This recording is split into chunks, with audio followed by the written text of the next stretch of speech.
Rule number 2, उन चीजों के लिए कर्जा मत लीजिए जिनकी वैल्यू समय के साथ घटती जाती है। दोबारा सुन लीजिए इस बात को, उन चीजों के लिए कर्जा कभी मत लीजिए जिनकी वैल्यू समय के साथ घटती जाती है। इसको एग्जांपल के थ्रू और अच्छे से समझते हैं। मान लेते हैं दो आदमी हैं, राम और श्याम, दोनों ने ही 10 लाख रुपए लोन लिया।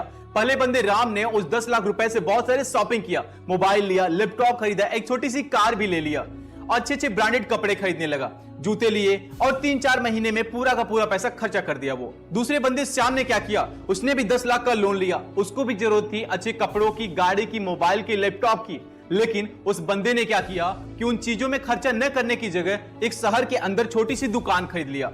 अब जब धीरे धीरे समय का पहिया चलता रहा तो जो पहला बंदा था उसको ईएमआई चुकाने में, लोन को वापस करने में बहुत ज्यादा प्रॉब्लम होने लगी, उसकी कमाई से किस्त जाने लगी और उसके दिन बहुत मुश्किल से कट रहे थे। लेकिन वही जो दूसरा व्यक्ति श्याम था जिसने दुकान खरीदा था, उसने उस दुकान को किराए पे दे दिया और वहां से उसको 7,000 रुपए मंथली किराए पर मिलने लगा, यानी उसको किस्त चुकाने में 7,000 रुपए की आर्थिक हेल्प होने लगी। अब मान लीजिए लोन था 15 साल का, तो जो पहला बंदा राम था उसके पास कुछ नहीं बचा 15 साल के बाद।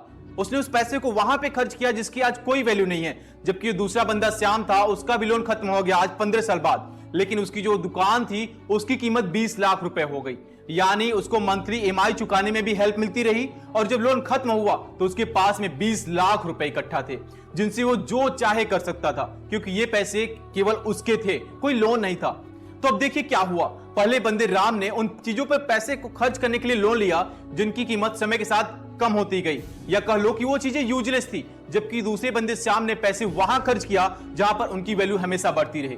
देखिए दोस्तों, अगर आप कार खरीदते हैं ना तो आपको लगेगा कि आप अमीर बन रहे हो क्योंकि आपके पास कार होगी, लोग देखेंगे, लेकिन वो आपका डिप्रिसिएटिंग एसेट्स है, यानी वो ऐसी चीज है जिसको खरीदते ही आप 10 दिन बाद भी बेचोगे ना तो उसकी दाम घट जाएगी, उसकी कीमत घट जाएगी। आपने मान लेते 12 लाख की कार खरीदी और 12 दिन बाद अगर बेचने जाते हैं तो भी आपको उसका 12 लाख नहीं मिलेगा, कोई बोलेगा 10 लाख देगा, कोई 9 देगा, तो इससे उसकी कीमत कम होती जाती है। और जब भी आप कहीं से पैसे उधार लें तो आप हमेशा ये चीज ध्यान दें कि आप जिस चीज के लिए भी पैसे ले रहे हैं उसकी कीमत 10 साल बाद, 5 साल बाद, आने वाले टाइम बाद क्या होगी। अब वहीं पर मान लेते हैं किसी ने पुरानी टैक्सी खरीद ली होती और उसको किराए पर चला दिया होता तो उसका डिसीजन सही होता, क्योंकि वहां से उसको कमाई होती।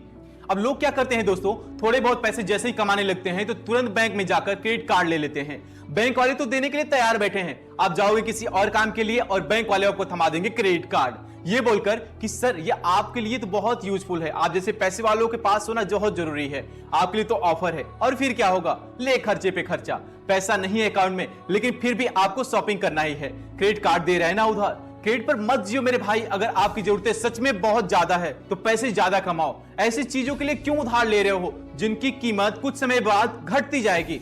तो दोस्तों रूल नंबर 2 समझ में आ गया कि never borrow money for depreciating assets. जिन चीजों की कीमत समय के साथ घटती जाती है उनके लिए कभी भी पैसे उधार मत लीजिए।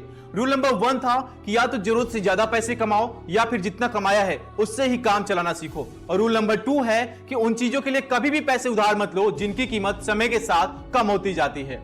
रूल नंबर 3 बहुत जरूरी और इंपॉर्टेंट है। अगर आपने रूल नंबर 1 और रूल नंबर 2 को ढंग से समझ लिया और फॉलो भी करने लग गए तो ये जो रूल नंबर 3 है ना, ये आपके फाइनेंशियल मैनेजमेंट में तूफान लगा देगा, क्रांति ला देगा। रूल नंबर 1 और 2 का बाप है ये रूल, और इसी रूल ने बहुत से लोगों को करोड़पति और अरबपति बना दिया।